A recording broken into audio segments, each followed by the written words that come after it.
আমরা সারাদিন কাজকর্ম করি, অনেক সময় খালি পকেটে বাসায় যেতে হয়। আমরা রিস্কা চালাই দেয় না, রিস্কা চালায় ভাত কামানো। আমরা যে কষ্ট করি দৈনিক আঙ্গুরে কষ্ট টিয়ে দেয় না। 200-300 টাকা নিয়ে বাসায় গেলে এদের মহিলারা অনেক সময় ঘরে উঠতে দেয় না।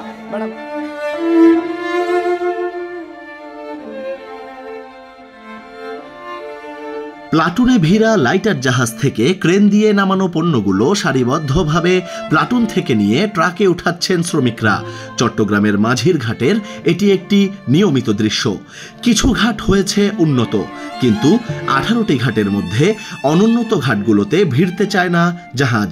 সব ঘাটে একই রেট, কিন্তু ওরা মাল পাইতেছে উপরে। তাদের মালিক পক্ষ টাকা পয়সা খরচ করে ঘাটের উন্নতি করছে, আর আমাদের মালিক পক্ষ তো টাকা পয়সা খরচ করে ঘাটের উন্নতি করে না, আমাদের ওই পূর্বের মতনই রয়ে গেছে। যার ফলে কাজ পাচ্ছেন না শ্রমিকরা, এবং কিছু ক্ষেত্রে কাজ থাকলেও ন্যায্য মূল্য না পাওয়ার কারণে পাওয়া যাচ্ছে না শ্রমিক। আগে আমরা একটা জাহাজ খালি হইতে না হইতে আরেকটা জাহাজ আমরা পাইতাম, এখন দেখা গেছে মাসের মধ্যে আমরা 10 দিনও কাজ পাই না।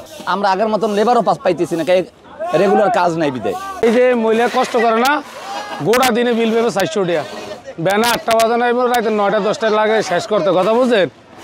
আর এই যে আমিও 400 টাকা পাবো, ওও 400 টাকা পাইব, জীবন শেষ। 400 টাকা গেলে 300 টাকা দোকানে দেখে, আর 200 লিয়া ঘরে যায়। শ্রমিক মাঝিরা এই সমস্যাগুলোর জন্য দায়ী করছেন শ্রমিকদের ন্যায্য পাওনা না পাওয়াকে। কারণ প্রতিনিয়ত দ্রব্যমূল্য বৃদ্ধি হলেও 2017 সালের পর থেকে আজ পর্যন্ত বাড়েনি তাদের মজুরি। সারাদিন হাড় ভাঙা খাটুনি করে নিজের খোরাকের পর পকেটে যা বাঁচে তা দিয়ে হচ্ছে না তাদের জীবিকা নির্বাহ। এক একটা বস্তা আমরা ফলটা নতুন টানি আনি, এক একটা বস্তার রেট দেওয়া ছিল 5 টাকা, হিয়ানে দেয় 3 টাকা 75 পয়সা। 2017 সালে আমাদের শ্রমিক নেতৃবৃন্দ যারা, এরা চেম্বার থেকে একটা রেট আনছিলে টাকায় 12 পয়সা বাড়তি। এরপর থেকে আমরা আর ওই 17 থেকে 24 পর্যন্ত আমরা কোনো আর বাড়তি টাকা পয়সা পাই না।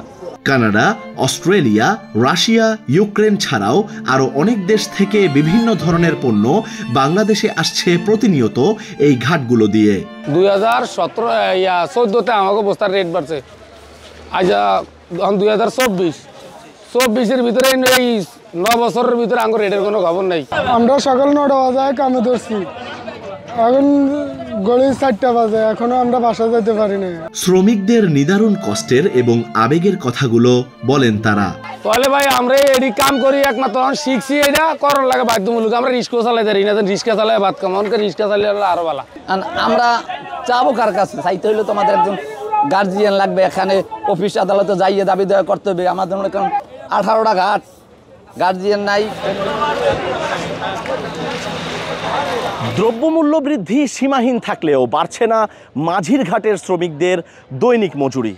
প্রায় 9 বছর ধরে একই মজুরিতে কাজ করার কারণে তাদের জীবিকা নির্বাহ হচ্ছে সীমাহীন কষ্টে। আবির আহমেদ, কালের কণ্ঠ, চট্টগ্রাম।